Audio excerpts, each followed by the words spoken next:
Wide enough?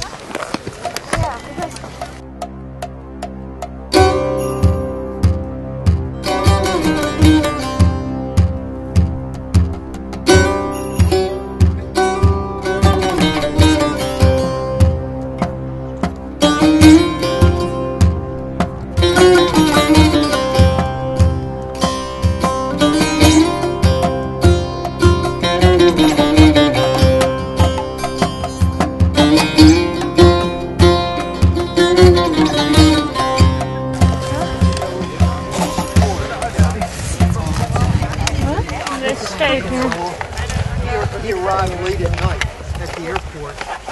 And she asked the soldier, she be careful because all the people was the settlers there, American Jewish.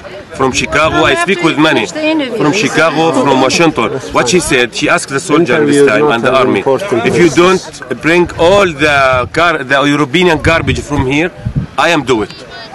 Yeah, all the international people. I ask, I have many people from me. I have 25%. Have international from America, from Europe. And the soldier don't hear about here, what she said. And the settlers coming against us. She asked the soldier, yalla, do it, the settler. And coming against us and hit me, hit all the international people with me. And the soldier just looking for us. Don't do it anything, just coming to security for the settler, not for us.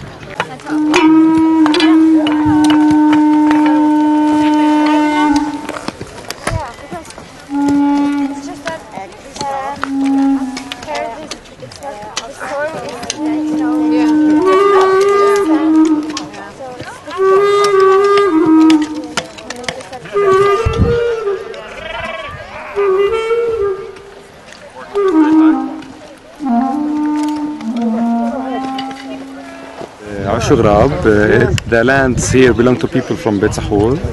This land was, since 1967, was part of a military base, Israeli military base. A few years ago, the Israeli army decided to leave the place. So now we are here to plant the land and to give a message to the Israelis that this land is owned by Palestinians who would like to keep the land, to plant it and to use it. Now the problem now that the Israelis decided to come back to the land, we don't know what they are planning to do. Either it will become a settlement or they want to build the Israeli military base again. So we don't want them to come back to this place. That's why we are planting trees here to, as I said, to tell them that we are the owners of this land and we want to plant it and to use it.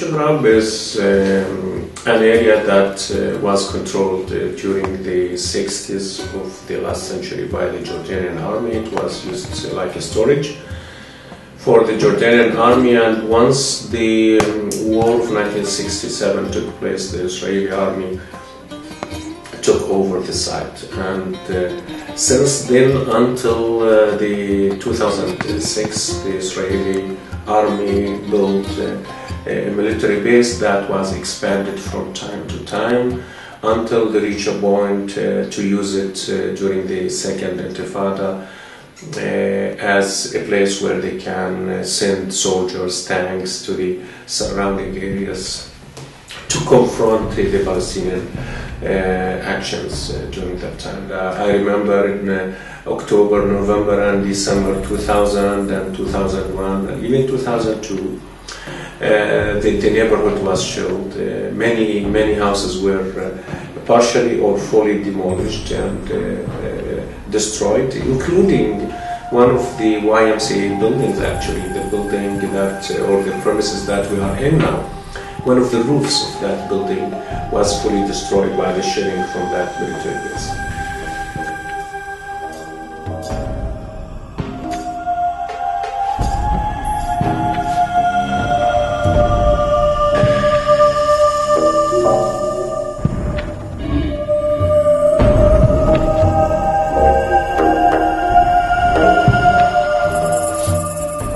I go ask the army, the big sergeant, the leader of all the police there, because he can to arrested the Israeli people.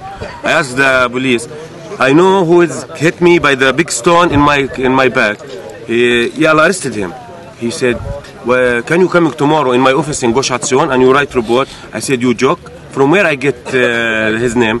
He said, I tell him, listen, you lie with me.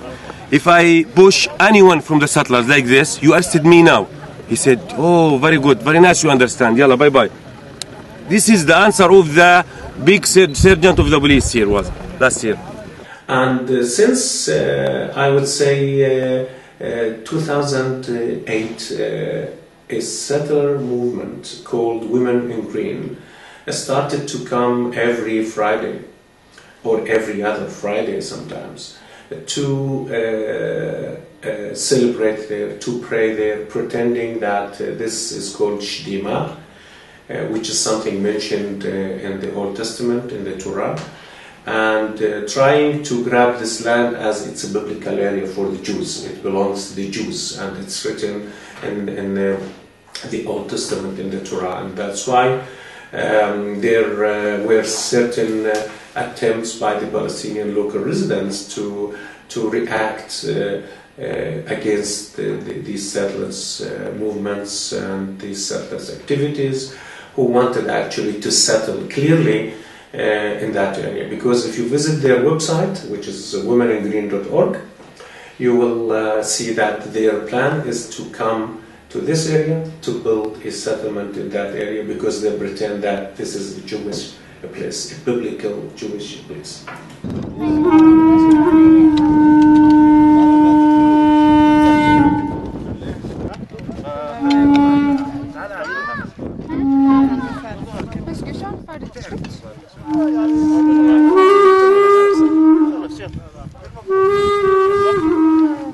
The presence of the internationals help us to be here and to access the land and to plant it, and they are coming also for solidarity with the Palestinian people. So they want to do this work. They are here to do such a job, such a work.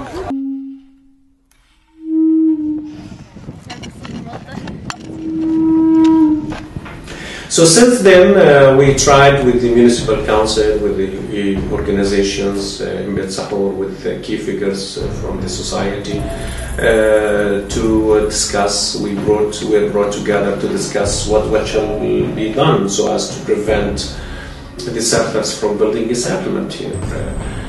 Especially that this is the only area left for the residents of Beit Sahur and for the entire Bethlehem district, where people can expand.